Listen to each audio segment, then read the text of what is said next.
Good evening. I'm Dr. Brian Henning. I'm professor of philosophy and environmental studies at Gonzaga University in Spokane, Washington, where I also am the founder and director of the Gonzaga Center for Climate and Society and the Environment, the host for today's event.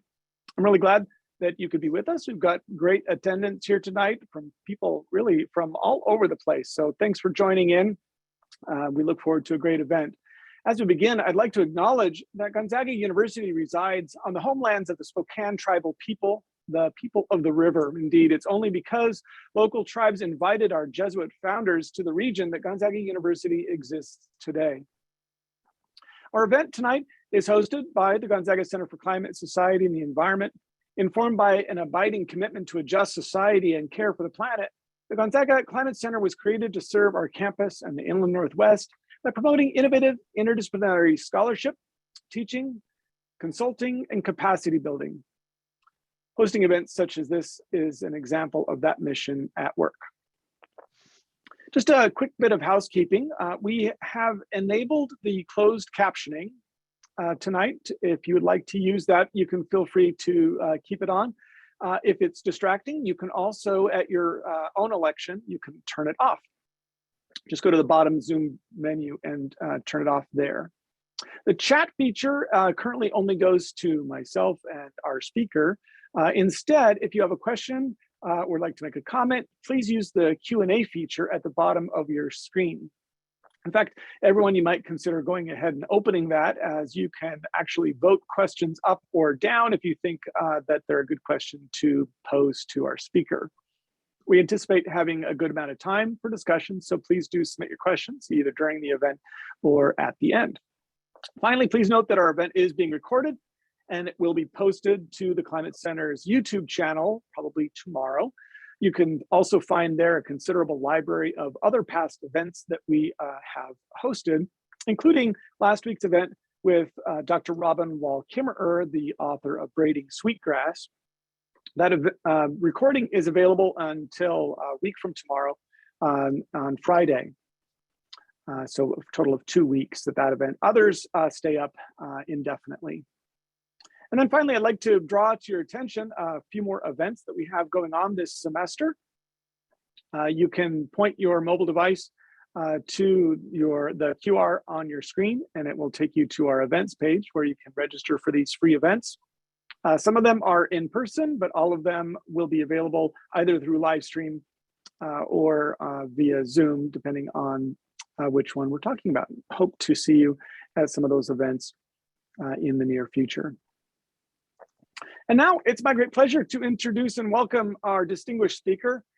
Alan Yu served for the last year as a senior advisor to the U.S. Special Presidential Envoy for Climate John Kerry, focusing on U.S. climate policy strategy with countries in the Indo-Pacific region. He's now transitioning to a future position at the Center for American Progress, or CAP, a progressive think tank where he will be the Senior Vice President for National Security and International Policy. Alan returns to CAP, where from 2019 to 2021, he formerly served as a senior fellow and the director of international climate policy and led CAP's work to advance a progressive agenda to restore U.S. climate change diplomatic leadership in driving global climate action. From 2014 to 18, Alan served as the Department of Energy's Director for Asian Affairs, where he coordinated the efforts and resources of the full range of DOE's senior leadership, technical offices, and national labs to assure a unified strategy in U.S. energy policy and technical engagement with countries in the Indo-Pacific region. Prior to his time at the DOE, Alan served for 25 years as a U.S. diplomat at the State Department with postings in Washington, China, Japan, and Afghanistan. Needless to say, it would be difficult to find a more qualified guest than Alan Yu. We're delighted to have him with us. Please join me in giving him a hearty virtual welcome that he cannot hear. Alan Yu. Well, thank you very much, Brian.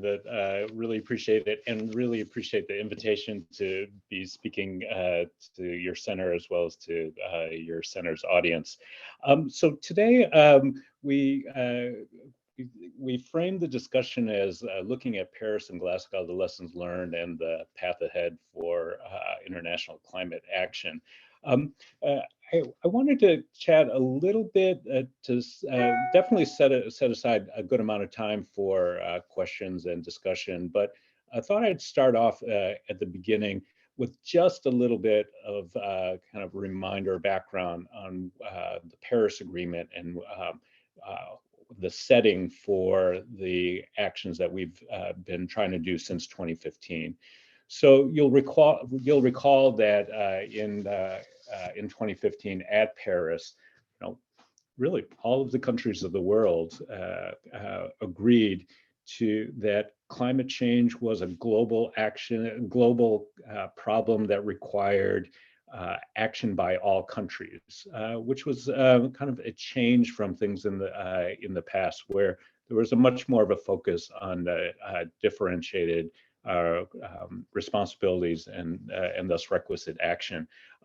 There's still a sense for differences in what countries can bring as far as their responsibilities and actions, but it was a pretty remarkable breakthrough that everybody agreed that, hey, this is such an urgent crisis. We've all got to do something. And so in that context, the agreement in Paris in 2015 was to say, okay, we are going to each take our voluntary commitments to action, nationally determined contributions, and that what we would do is aim for a combined effort that would result in warming of the globe that would be well below 2 degrees above pre-industrial levels. And what we would do is, from Paris, every 5 years, we would evaluate how we're doing, and then we would ratchet up, most likely have to ratchet up effort. So you'll recall then that Paris was 2015, the next 5 years was 2020. And 2020 was the COP at Glasgow. But as we all recall, we had to postpone Glasgow because of COVID, got postponed to last year, 2021. And then just as a reminder, at the time of Paris, President Obama made a pledge that the United States would lower our greenhouse gas emissions by 26 to 28% below 2005 levels by 2025, which was, a significant commitment, but a commitment that we were on track to meet. We looked at both technology, we looked at policy that was in place and policy that we anticipated would be further implemented, and we were confident that we could meet that goal. So that's the setting in 2015. A key thing to recognize is that the International Interdisciplinary Panel on Climate Change, the IPCC, issued a really seminal report in 2018. It was the 1.5 degree report. And it was that report that basically said, hey, wait a minute. In Paris, we all kind of made assumptions and commitments based on trying to strive for a world of 2 degree warming, limiting it to 2 degrees. The IPCC report said basically we have to be going to 1.5 or we're going to be looking at catastrophic changes. The key to recall is that at Paris, we were all making commitments with the old framing in mind. And in that old framing, we were looking at in a 2 degree world, we all needed to just get to net zero emissions by 2070. In a 1.5 degree world, we need to get to net zero 20 years earlier by 2050. So the whole situation changed, the whole atmosphere changed. And then the challenge was that we had, unfortunately, in the United States, we had President Trump who was going in the absolute opposite direction. Instead of ratcheting up and increasing what we had committed to in 2015, he was going in a reverse direction, as we all know domestically, as well as stepping away from leadership, the standard leadership that the United States has exhibited globally on climate. So we get to 2020 or 2021, and President Biden comes on board, and he's faced with the clear task that, one, he needed to reverse the actions that President Trump had begun, and he had to deal with the new 1.5 degree imperative. So it was extraordinary in what he had to achieve, and he had Glasgow. He had from January 20th to November 1st to kind of pivot and get this all turned around and on the right track. So it was a tall order. The U.S. had been absent globally for the last 4 years. We already had a track record of committing to the Kyoto Protocol and stepping away, committing to the Paris Agreement and then stepping away. So we had a credibility issue as well. And our absence of leadership meant, frankly, a drift in global action. I mean, the Europeans did really a terrific job in doing what they could, and obviously making strong steps in their own domestic economies. But at a global level, it was just not the same without the United States leading. And on top of that, President Biden had to grapple with the question about what was it that the United States could do domestically on climate action to demonstrate its leadership to audiences overseas. So with that as context, President Biden looked at 3 overarching international climate objectives on January 20th, 2021. 1, he needed to get the U.S. House in order. 2, he needed to exercise U.S. climate leadership. And then 3, we needed to work to lead on raising global climate ambition. Let me dig really briefly into those first 2 things, and then I'll speak a little bit more in detail on the ambition side. So get the U.S. House in order. What exactly was that? Well, as you all recall, on day 1, he rejoined Paris, which was, obviously a first step, but we needed to do much more. We needed to come up with what our domestic commitment was going to be. What was our new nationally determined contribution going to be? So he pulled our team together right away, both in the White House, at the State Department, and all the other relevant agencies, to really think through what was possible, both possible domestically, politically, technologically, but also what would be meaningful in an international climate negotiation context. I'll skip ahead to say that in April, he decided to announce that we were going to make a commitment to reduce our greenhouse gas emissions by 50 to 52% by 2030, and that we would achieve net zero emissions by 2050. And then he also came out of the box very early to make a new pledge on climate foreign assistance, that we would double by 2024 what the levels that we were contributing at the end of the Obama administration, and that we would triple the amount of assistance that we would give to developing countries to deal with adaptation and resilience. And he issued an executive order that said he is going to put climate change in the center of foreign policy and national security, which is a big deal for somebody like me who spent a lot of time as a diplomat in an earlier part of my career. As you deal with countries in international relations, there are any number of 7 or 8 or 9 priority topics, and when you're engaging a foreign government, they often only listen to the first 1 or 2, maybe the third issue. That doesn't stop you from raising the other issues, but those first couple of issues are the ones that they pay the most attention to. President Biden and Secretary Blinken and Secretary Kerry said we're going to put climate at the top, and they have. And I'll go into that in a little bit greater detail later on. But that sent a very strong signal that we were back and we were going to get our house in order. So exercising leadership. There are a couple of concrete examples. President Biden created the position that John Kerry is fulfilling, the Special Presidential Envoy for Climate.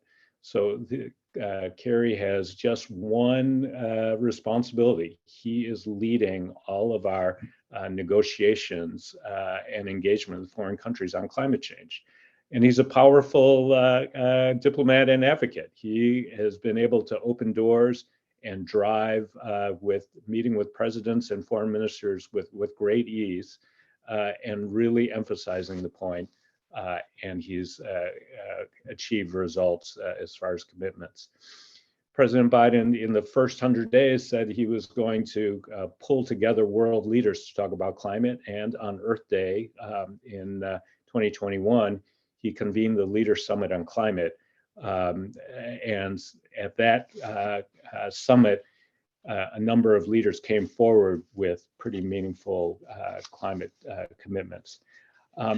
And he and the United States has put climate at the top of our agendas in a number of really important international bodies. The G7 leaders meeting, the G20, which is a group of the 20 largest economies in the world, and in such technical bodies as the International Civil Aviation Organization, which deals with international airline travel, and then the International Maritime Organization, which deals with shipping and maritime goods.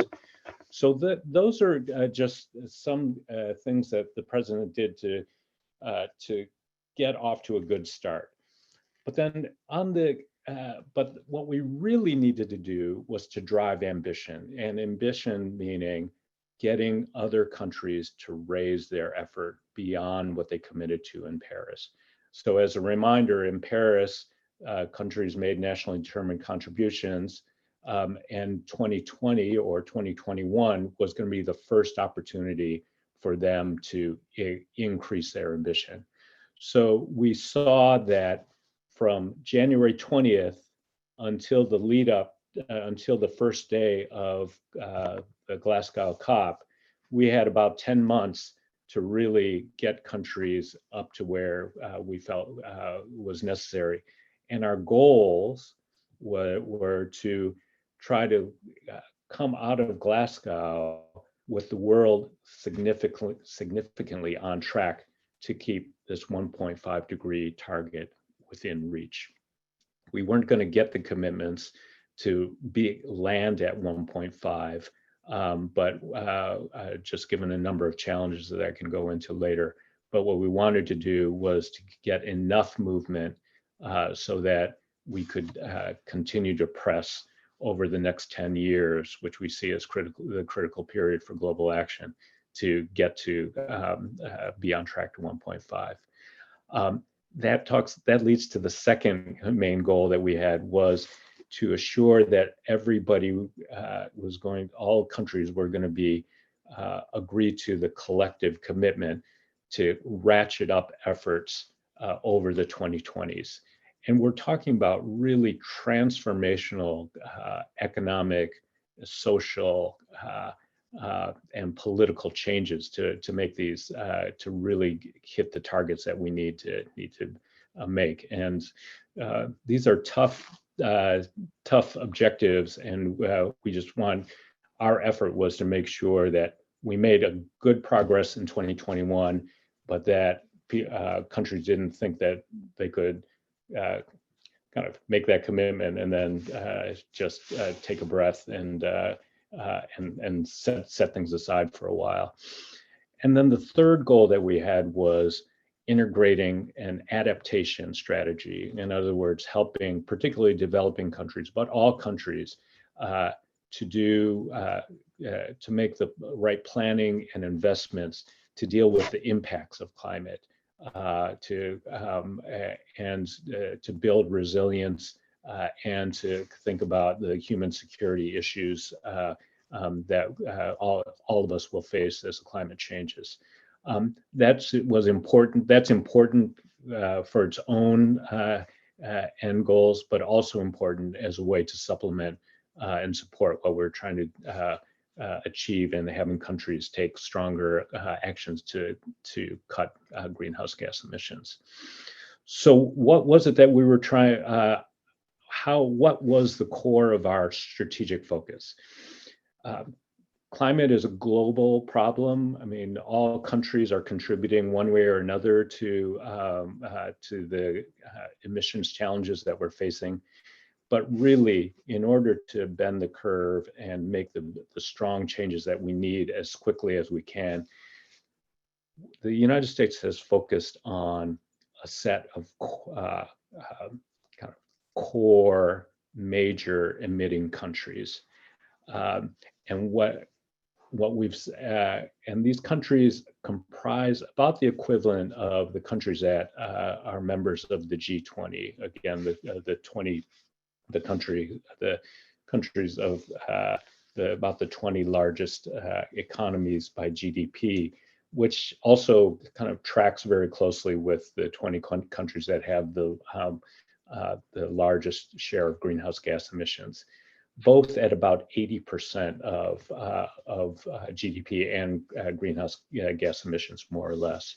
So if we can achieve progress and the necessary progress in those 20 countries, we've really gone a far way to getting on track to that 1.5 goal. So what did the president do? What has the president and Secretary Kerry been doing to achieve that? As I mentioned, the president called together the Leader Summit on Climate on Earth Day, and he announced our target, and he used that as an encouragement to bring other countries to ask other countries to bring their targets to the meeting. And we got good response. Canada announced a new target that was aligned with 1.5. Japan did as well. Korea announced a commitment to a target that would be along that line as well.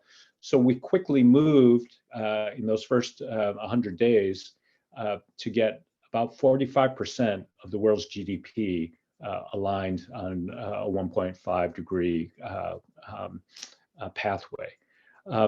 But we still had a number of key countries that needed to get that we needed to get further action on. The key one is China. China comprises about 28% of global greenhouse gas emissions. Without the necessary action from China, it's really, frankly, it's game over if we can't get the changes that we need from them. I will say that they've been making meaningful efforts, but not the efforts at the pace and at the level of magnitude that are necessary.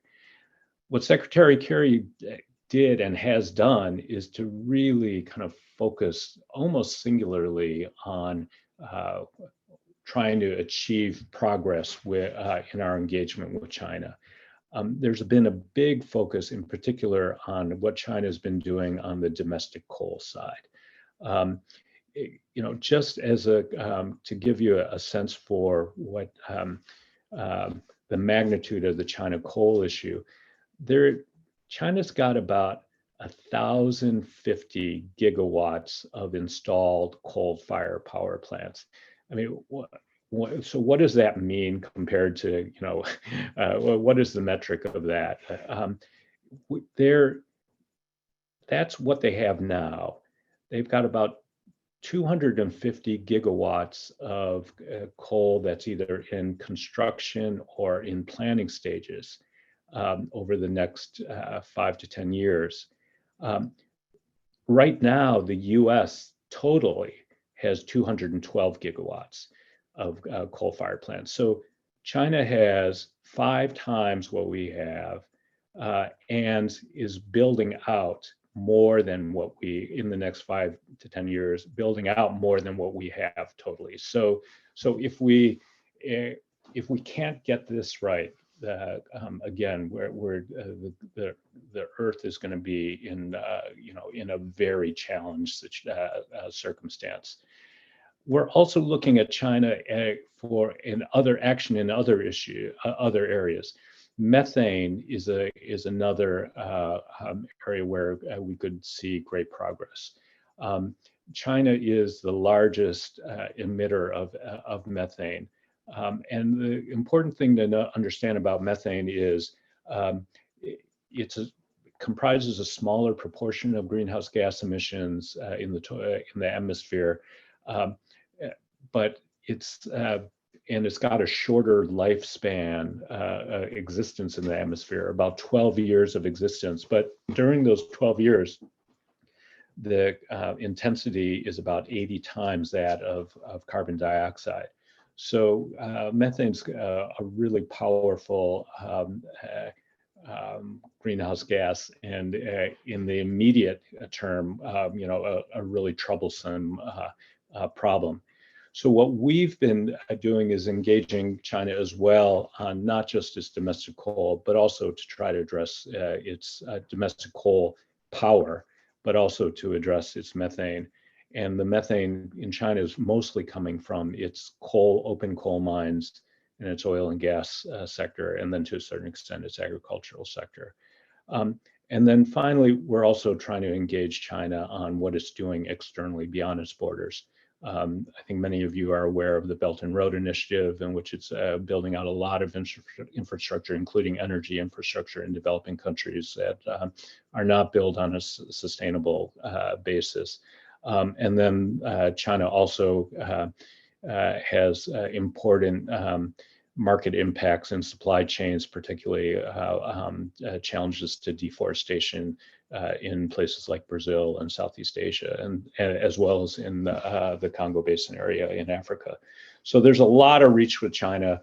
We've been engaging with them on all levels, but it's a challenge because, as everybody knows, we've got a difficult bilateral relationship now.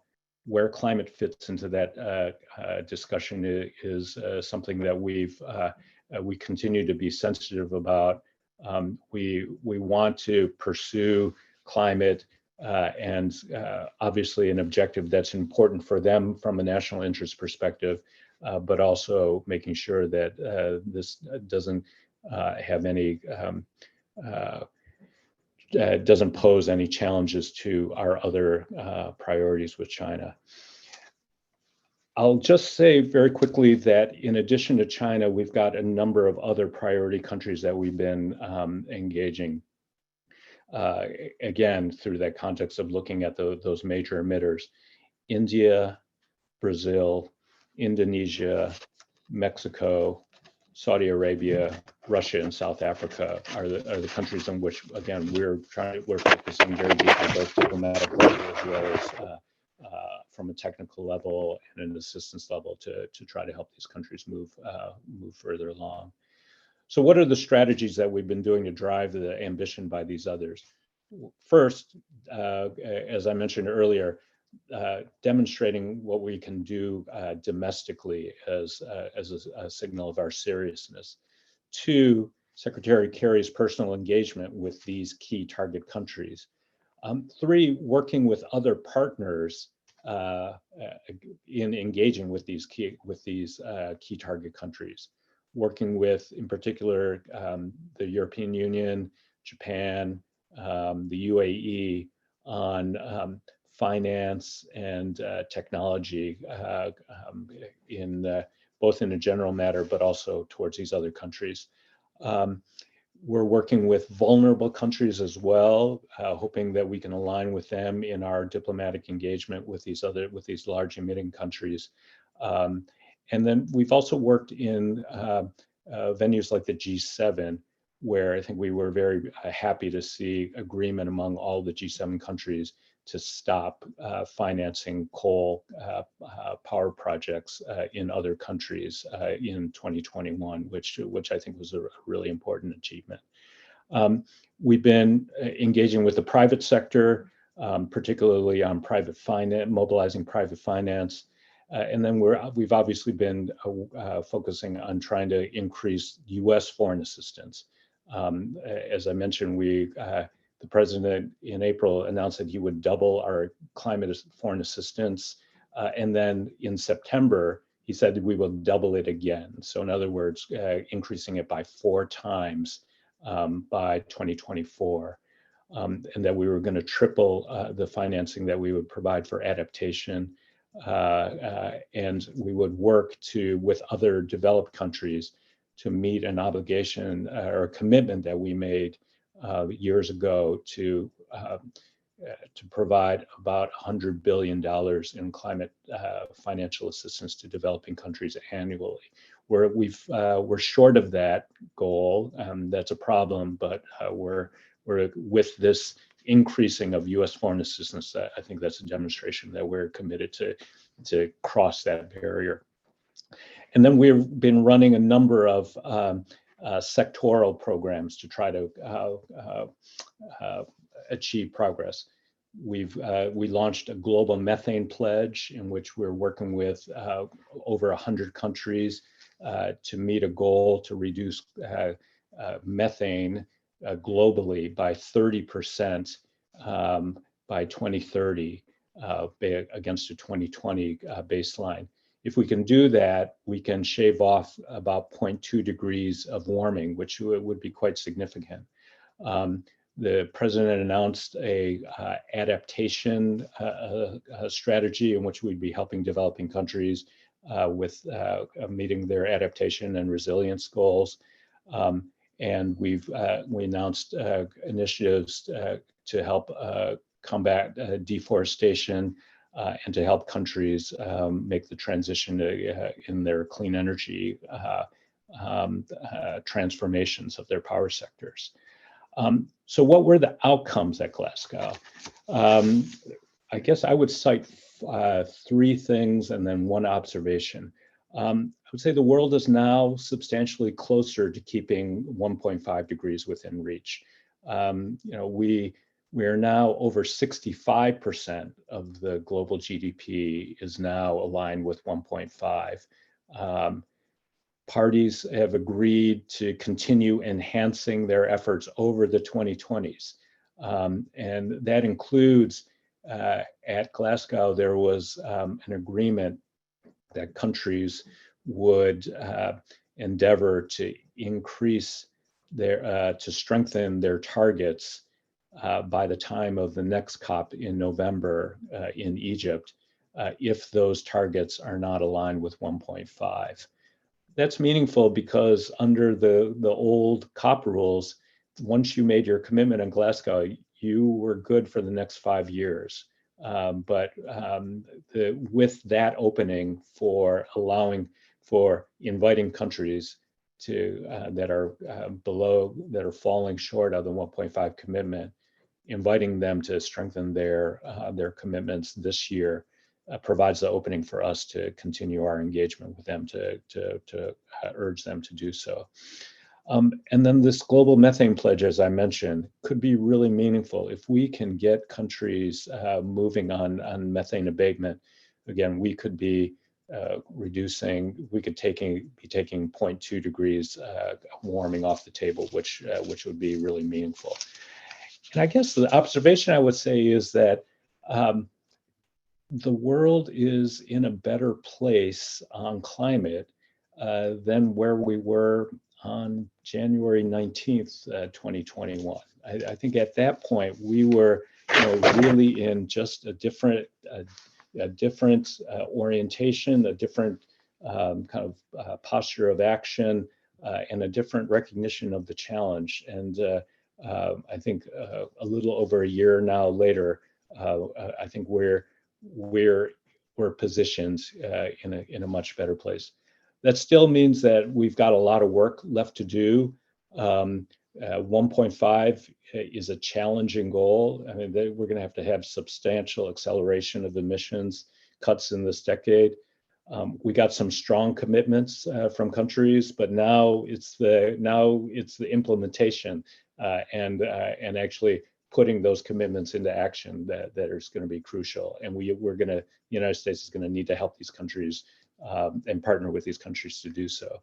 And then, as I mentioned, there are some commitments that are just not strong enough. And so it's with that framing that the administration is looking at 2022 as an implementation plus year.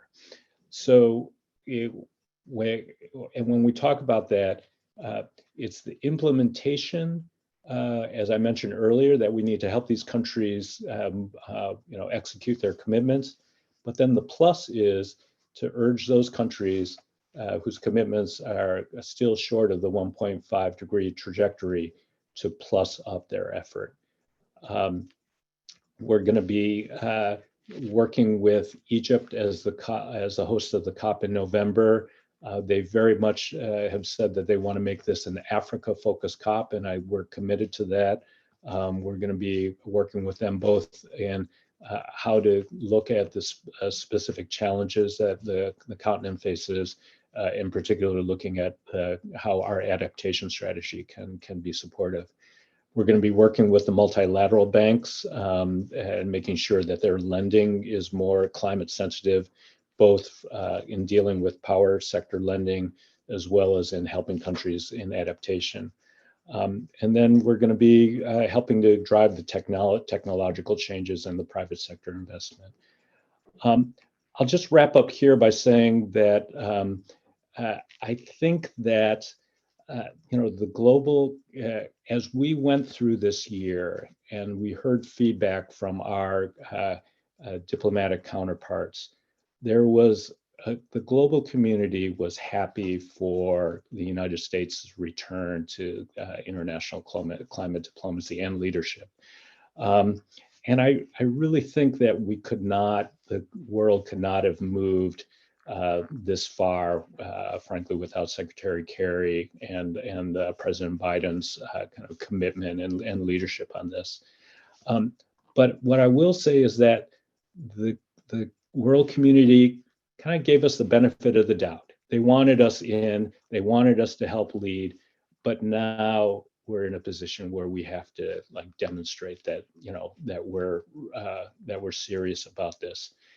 And that's where, frankly, we're facing a challenge, right?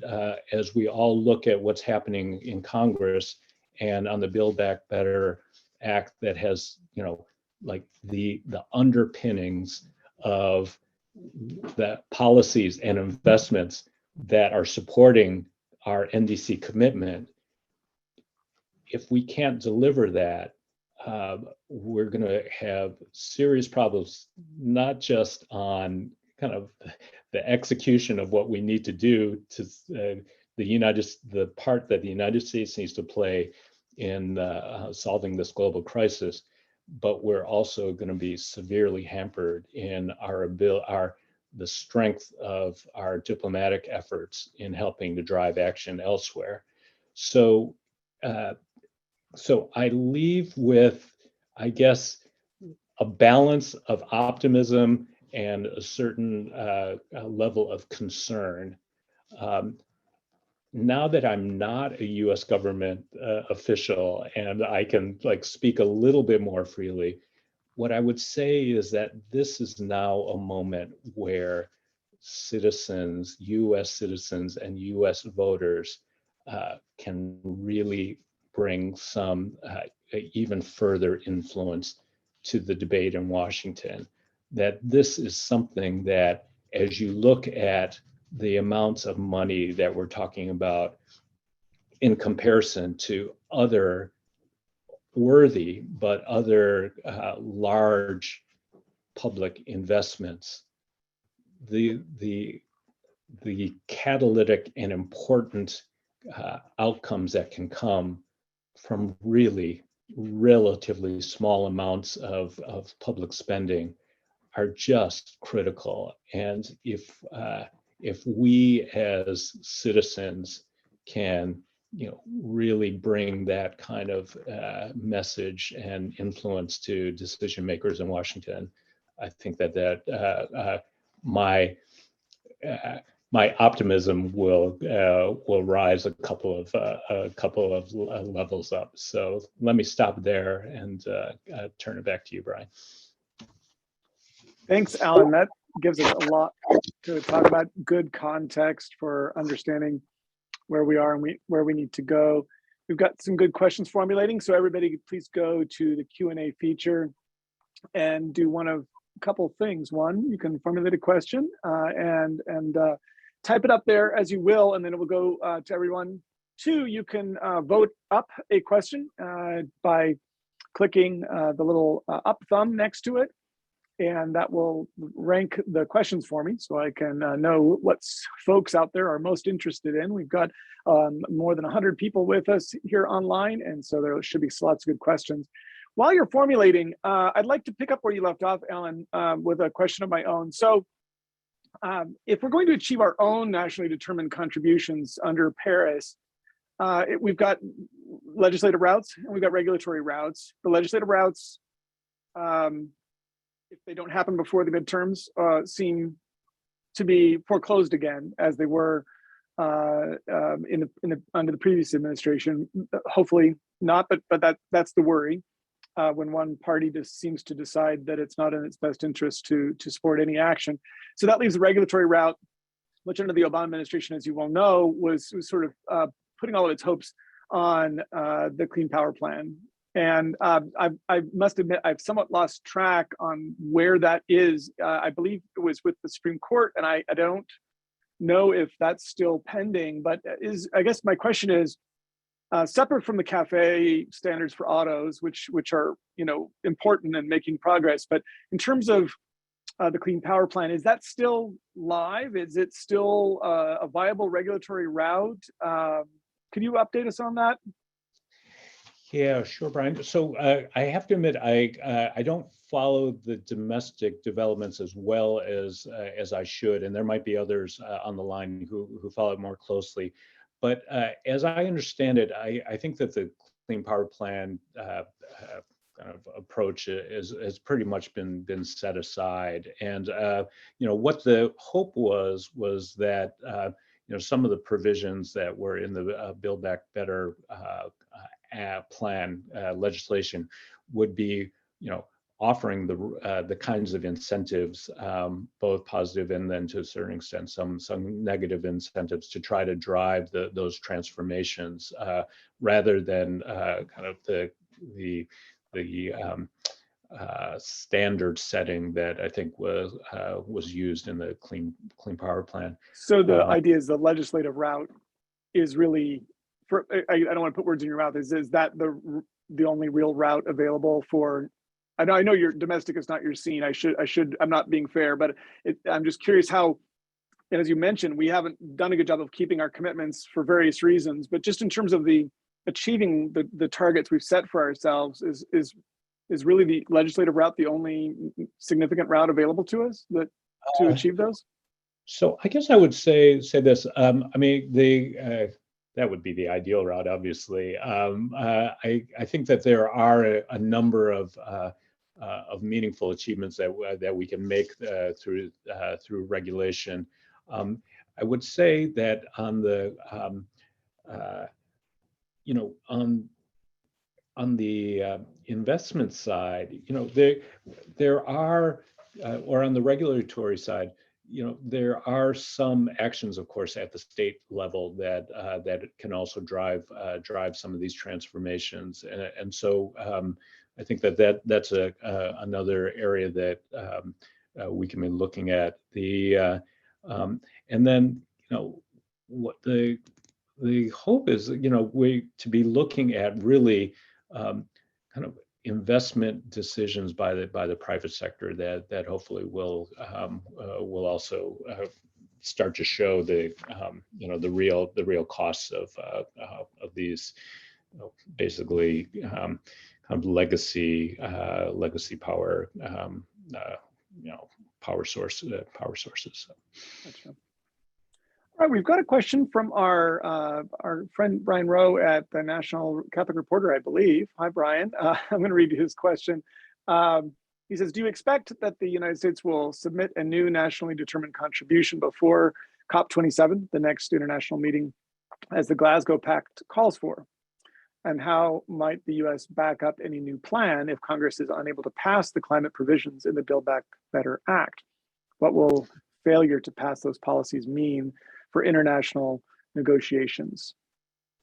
Yeah, so thanks for the call, for the question. I don't anticipate the United States updating its NDC. I think that the again, the provision in the Glasgow decision was to invite countries to update their NDCs if they're not 1.5 degree aligned. And I think that the government, the U.S. government, feels very confident that the commitment or the plan is aligned with 1.5. But again, as I mentioned at the end, the trick is that a lot of that is based on the trajectory that would be created by the passage of the Build Back Better Act. And so I think that that's really going to be the question to watch for, rather than the question of if we would be updating our NDC. Okay. Thank you for that question, Brian. Jane Yeager asks, what's the significance of India and China tying the use of unabated coal to poverty mitigation, and I assume, and then the tension of getting to the wording phase down at Glasgow instead of phase out unabated coal use. I assume this distinction between phasing down versus phasing out of coal. Yeah, thanks, Jane. So let me address each of those questions. Maybe the last one first. On phase down versus phase out, I think from a pragmatic perspective, I think the key achievement in Glasgow was actually any mention of coal, which was, there in all previous climate negotiations, there was never any discussion about the specific sources. So the fact that we got a discussion of coal, I think, was quite meaningful. And then earlier in the year, we got this commitment from all of the G7 countries to stop financing coal power projects, which I think had a pretty meaningful impact on China, which had been the largest financier of overseas coal projects, to then later on in the year make an announcement that they were going to stop doing new financing of new projects as well. So I think the fact that we've got this progress, I think, is really meaningful. I think, obviously it would have been wonderful to have gotten phase out versus phase down.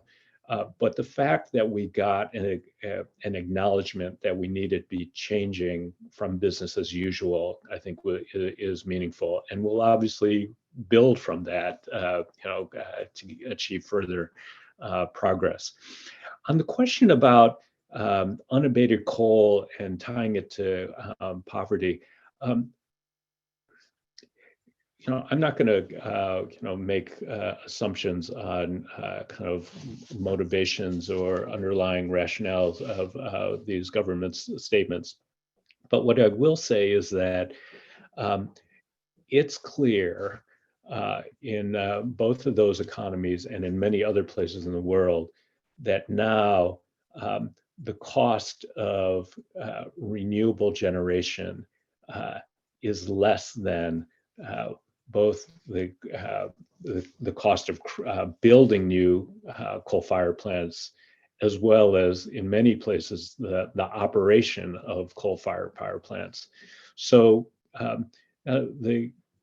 think the facts are that that generation, that the clean energy generation is more economical.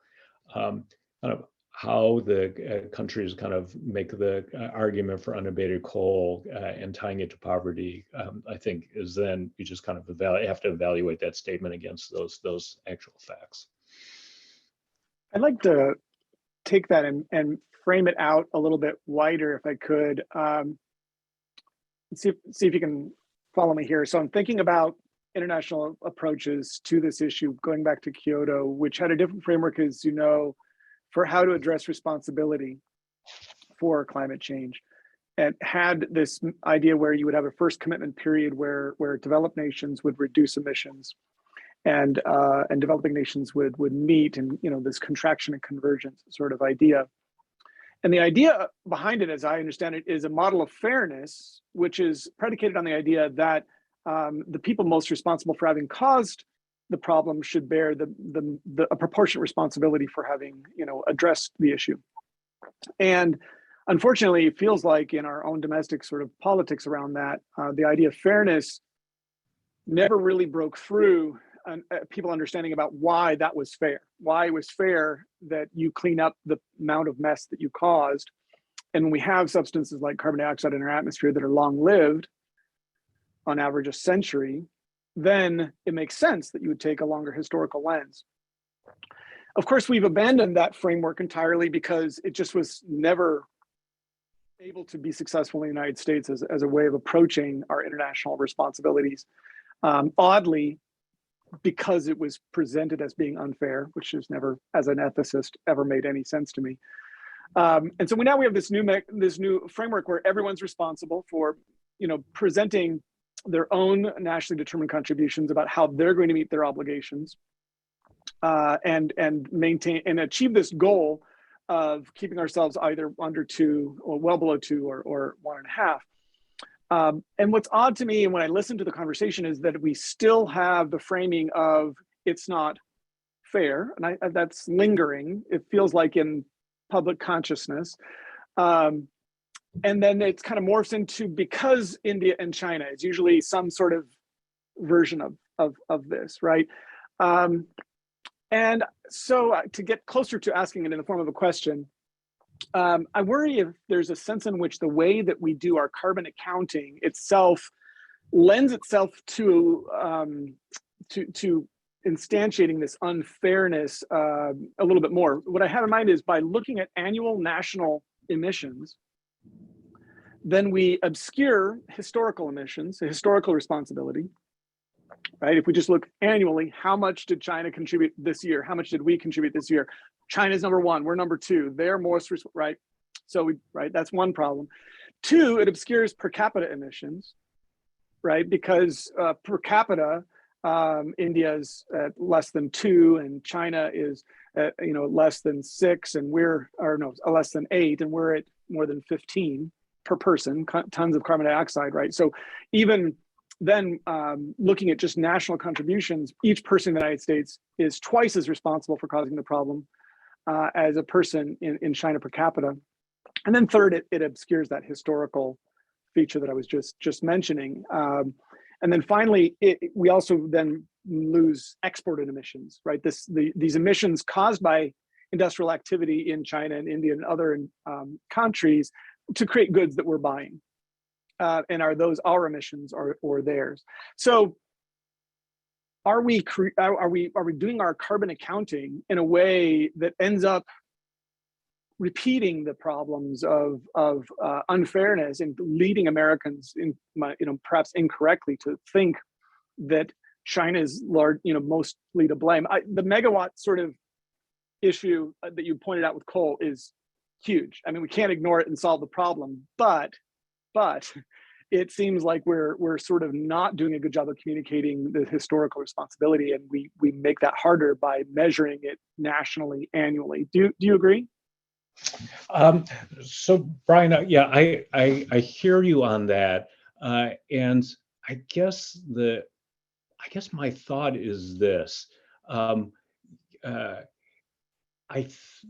I think the challenge is that we have to deal with the mitigation situation that we face today, right? And the big mitigation challenges uh, in these countries are their actions that need to, we have to get at those challenges where they are.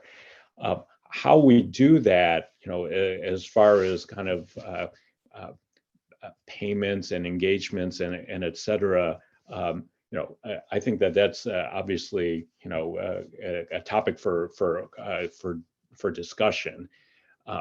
But the fact is, we need to make it happen where it's happening, and really driving the action in places like, again, China and India, et cetera, where I would say it's we're not doing the level, I guess, of technical assistance and engagement with China that at all, because it's but we are with India, and we are in many of these other emerging economies. So um, I I think that the practicality is we just need to act. We just need to go to where the challenges are today. That's fair. That's fair. I just worry that we get ourselves off the hook. We let ourselves off the hook by formulating narratives which are not actually very true, right? But they still persist. We've got a great question from David K that folks are interested in hearing about. He says, Secretary Kerry made the comment in Paris shortly after COP26 in Glasgow that he was, quote, a little bit shocked at negative media reports about the Glasgow meeting's outcome, calling them cataclysmic and showing a lack of understanding of this COP process. What does he, that is Kerry, see that critic of the outcomes don't see? And is it even possible for non-diplomats to appreciate this perspective? Yeah. Calling him okay. So I think where Secretary Kerry is coming out is just seeing where we've come from and where we have to get to, and that we've really made such an important pivot in over the course of 2021, that really, through a combination of things that certainly the United States, a role that we played, but also just the significant actions that many other countries and commitments that they've made, is that these were really, really significant changes in approach. And so I think what he noted was kind of the reporting that picked up on what I think he would consider to be issues or differences that kind of cloud a focus on the bigger accomplishments. So in particular, this question about phase out versus phase down. Again, there were other questions about disputes between certain negotiators that I think the press may have picked up on, that he didn't think were really the big picture. I think his view is that, hey, look where we were on January 19th, and look where we ended up on December 12th, and we're really looking at pretty or November 12th, we're looking at really pretty big changes, and we're moving on a trajectory towards in the right direction, at least. I think that in a way, we've got time scale issue problems with climate change, right? That Stephen Gardner wrote a book on called Seeing Climate Change as a Perfect Moral Storm, where you've got um, difficulties of spatial and temporal scale and failure of agencies to be able to act on this sort of problem. So another way of putting, I think the type of question that we have is politics, especially international politics, is slow and hard. And so achieving anything is remarkable. Right? It's sort of like, give me some credit, folks. Look at what we're doing. We're making progress forward, which is hard to do in the herding of cats. And they deserve credit for doing that. But then we're told, if you look at the science and you look at the physics, that we need to stop using coal, we need to stop using oil, we need to stop using gas.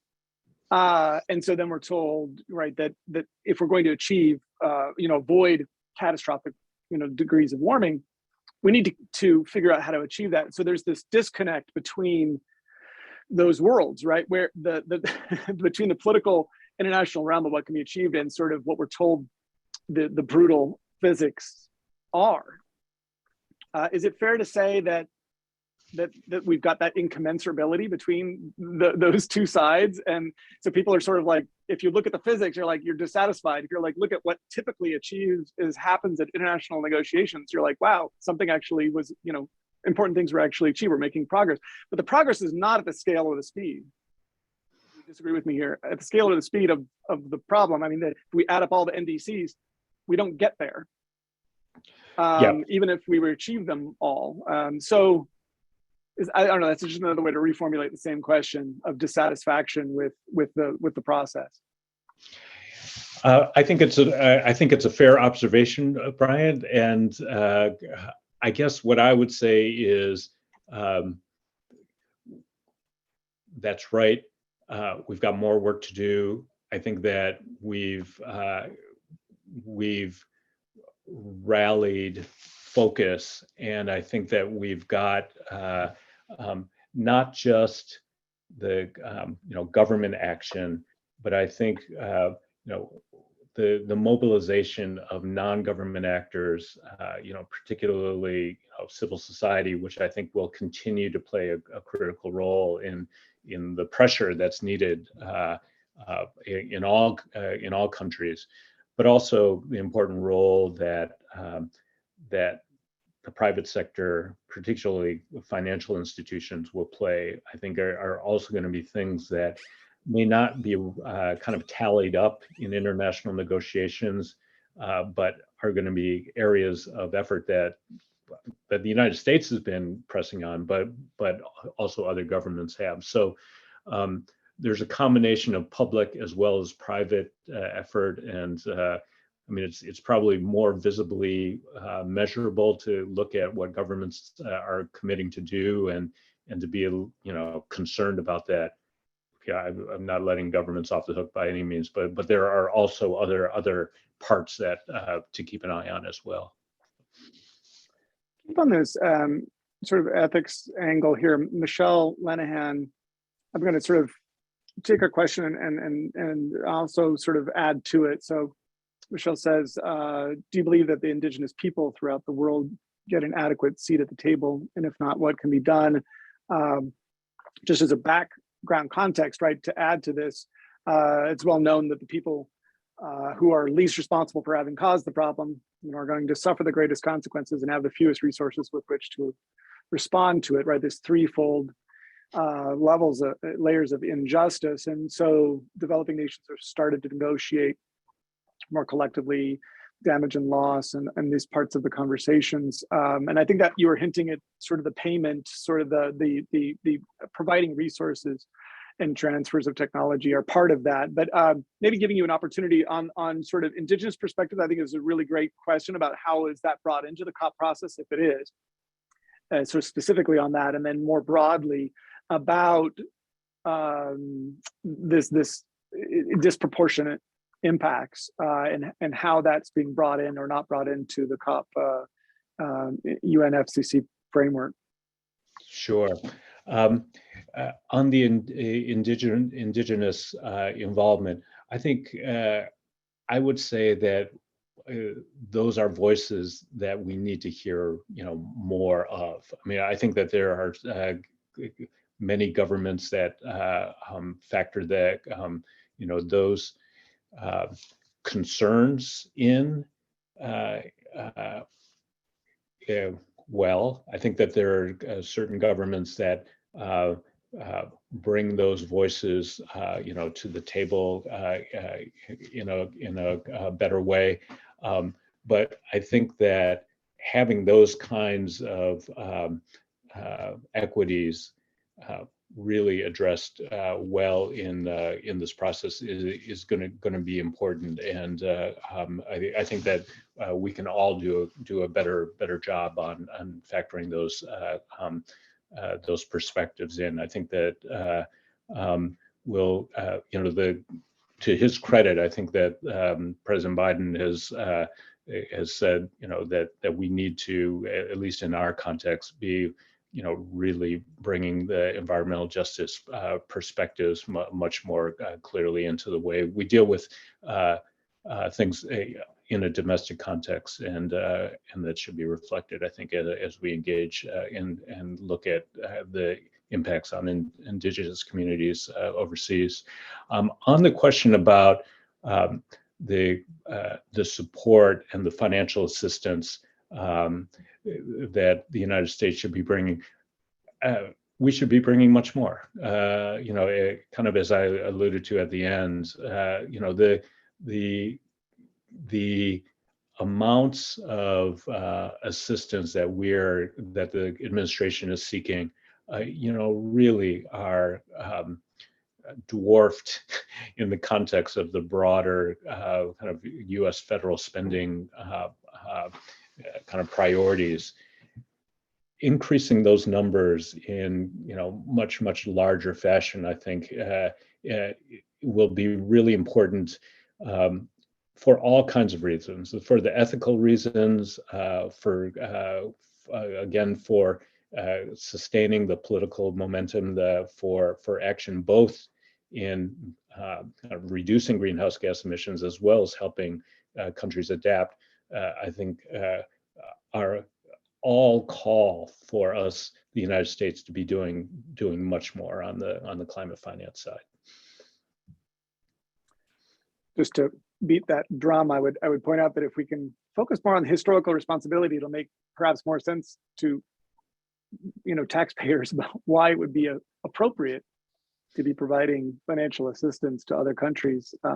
It's partly our it's our fault. It's partly our responsibility. There's a portion of the problem that's ours. And people get, I think, intuitively the idea of you create a mess and you have a responsibility to clean it up and to pay restitution, perhaps. And I just don't hear anybody ever really willing to put it in those terms, to say we bear a historical responsibility. And there are probably good reasons for that. Probably some of them actually legally. We don't want to actually admit that, because we would probably be sued, and I don't know exactly how that would work, but wouldn't surprise me. But anyway, just a comment on the side. I don't know if you can see it there. There's a question from Judge Thomas Kearns.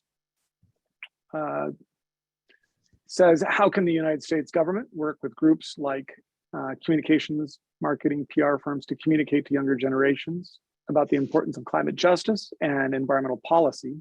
Or how can we create better communication strategies for younger generations to advocate for better climate justice or activism?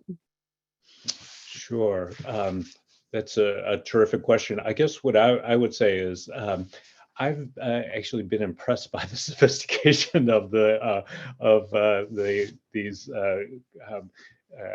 youth-led civil society organizations. They're quite sophisticated, both in the Washington context and even globally. I think that, like any kind of grassroots organization, I think they could always use some more financial help to kind of bolster their capacities. But as far as their skill sets go, I've been quite impressed by what they've been able to achieve. Again, probably doing things on a shoestring. I'm going to jump to Bijou, who's a professor at Whitworth University here in Spokane. She asks, is there incentive or momentum at the UNFCCC the UN Framework for Climate Change conference called Climate Change, and for the parties to address climate justice issues. For example, accessibility of geoengineering technology, the local/indigenous communities affected by some adaptation programs like RED. As countries set goals at national levels, is it possible that these issues might be overlooked? Yeah, what I would say is kind of looking at some of these questions, they haven't, excuse me, they haven't been so much topics that I've seen addressed in the context of the UN framework discussions, but really much more kind of at the national level, sometimes, either by, the governments themselves, or sometimes in the context of, assistance programs. And so I know that particularly on questions about engaging with indigenous communities and kind of factoring in their concerns. I know that the U.S. government tries its best to really elevate those those concerns. I would say, in particular, as you look at places like Brazil and Southeast Asia, that many of the USAID activities do take a special focus on that front. So I think it just kind of depends really on a country by country, case by case basis. It's a kind of a wonky question, but I'm really curious if you're able to answer it at all, Alan. Bart Preeks, I'm not sure if I pronounced that correctly, asks, do you have any thoughts about the carbon coin ideas of Dalton Chen?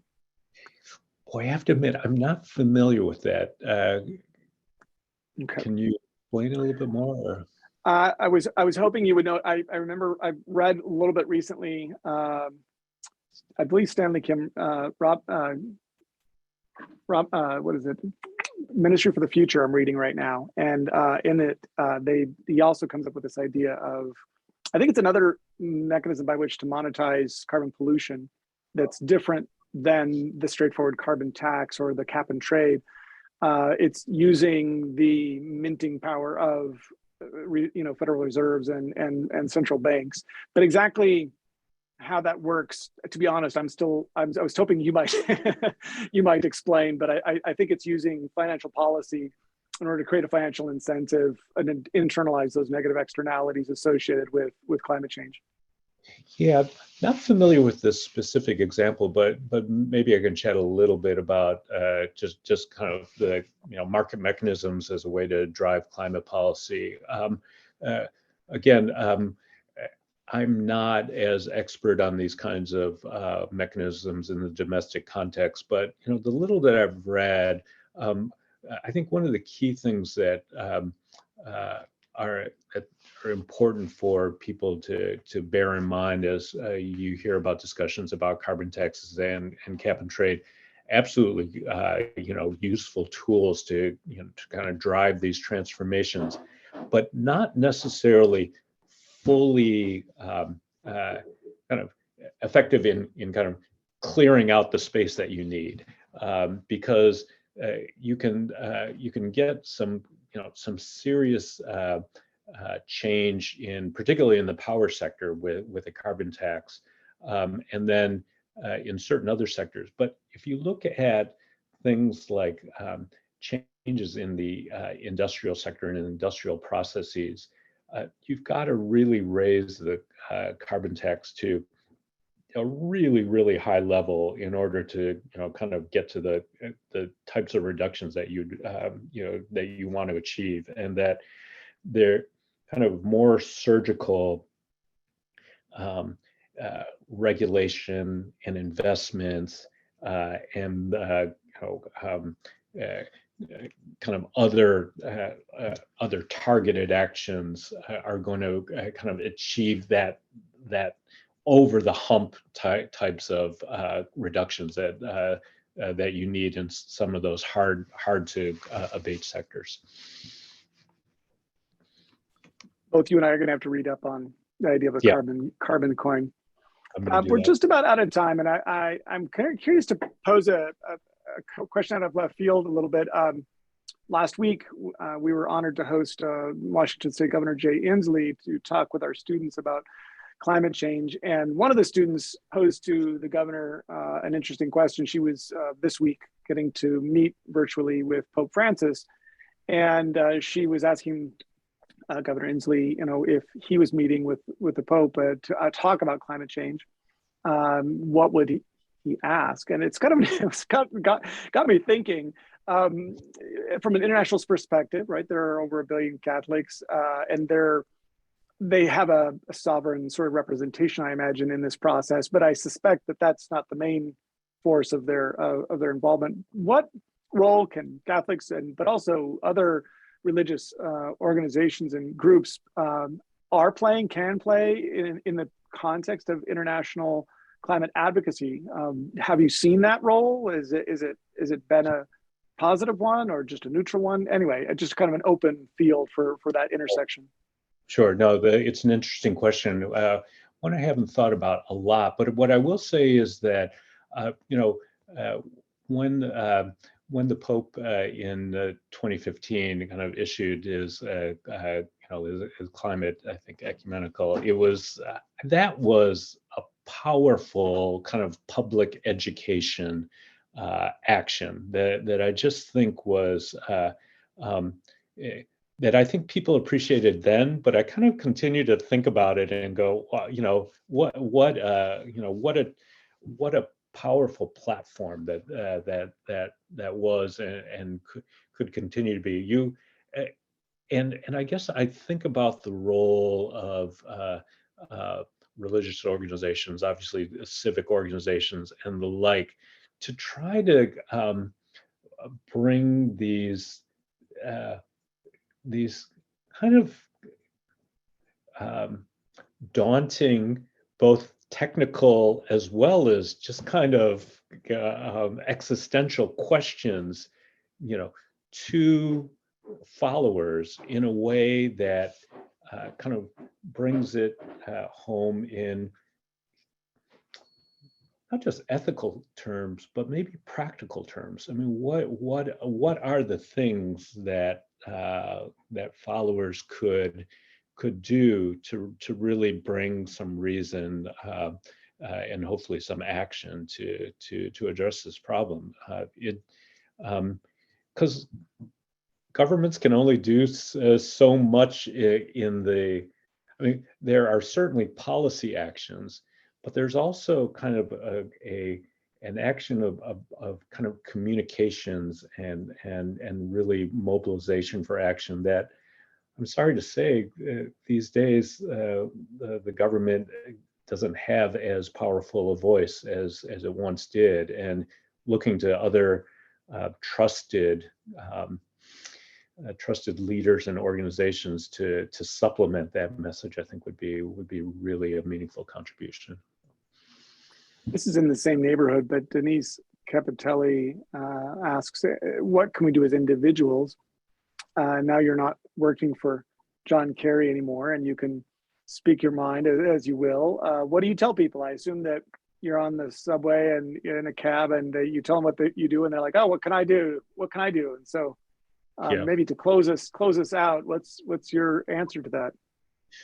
Yeah, I guess I would go back to the kind of the parting shot that I had at the end of my presentation. I mean, there are clearly things that people can do as individuals to modify their lifestyle. I think that's all commendable, but I think to achieve the actions that we need, this has got to be at a macro scale. So doing that is good. But doing even more is, I think, is what is required.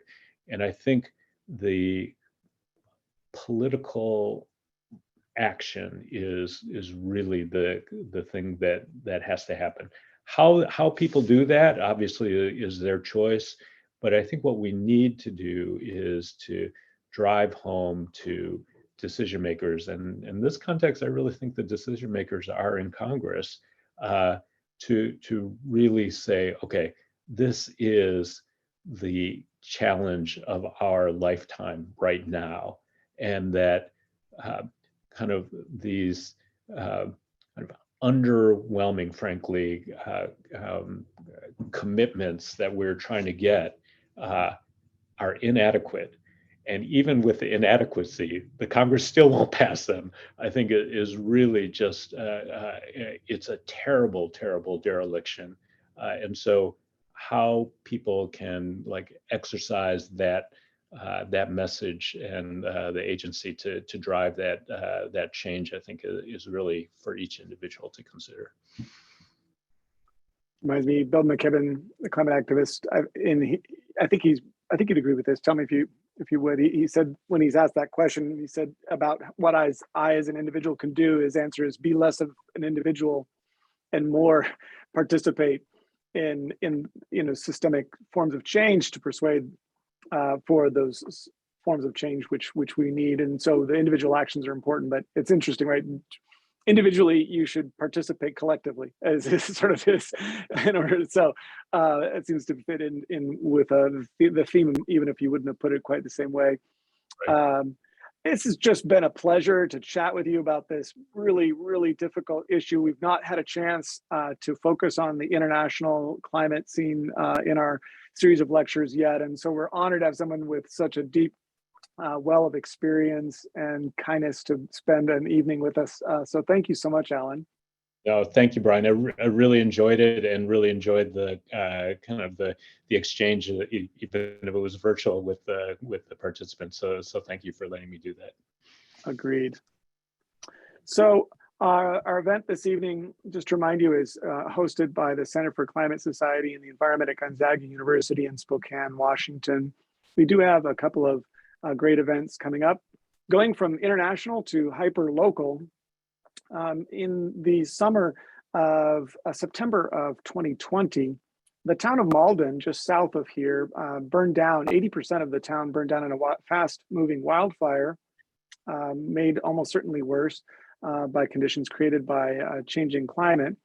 And so one of the locals there, Scott Hokinson, will be joining us and talking about what small rural towns in the Northwest, but I imagine around the world that would have lessons to be learned from their experience. Then on March 22nd, we'll be hosting Dr. Karen Litvin from the University of Washington on becoming planetary, from the personal to the political. And then this summer, we'll be hosting a famous economist, Herman Daly, for Economics for a Full World. He's one of the founders of the field of ecological economics, and a former senior bank official at the World Bank. So we're looking forward to those events. Consider registering for those free events. You can find those events also that have already taken place on our on our YouTube channel. So if you go to search for Gonzaga Climate Center on YouTube, you'll find our channel. You can subscribe and look for our past events. This event will appear there, hopefully by tomorrow morning or so. And you can take a look at it and share it with your friends. Thank you, everybody, who joined us. We had more than 115 people on tonight, and there's clearly a lot of interest in this important topic. And let's thank Alan Yu one more time. Thank you so much, Alan. Good night, everybody. Good night.